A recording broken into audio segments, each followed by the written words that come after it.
নিজের অপরাধ স্বীকার করে ক্ষমা চাওয়া। ربنا ظلمنا أنفسنا وإن لم تغفر لنا وترحمنا لنكونن من الخاسرين। সূরা আরাফ আয়াত 23।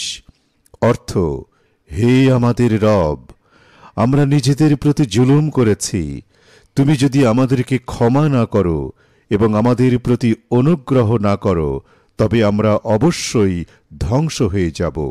প্রেক্ষাপট: হযরত আদম ও হাওয়া আলাইহিসসালামকে আল্লাহ তাআলা জান্নাতে বসবাস করতে বলে একটি বৃক্ষের নিকটে না যাওয়ার নির্দেশ দিয়েছিলেন। তারা তা ভুলে গিয়ে ওই বৃক্ষের নিকটে গেল এবং তা থেকে ফল ভক্ষণ করলেন। এ কারণে তাদেরকে জান্নাত থেকে বের করে পৃথিবীতে প্রেরণ করেন।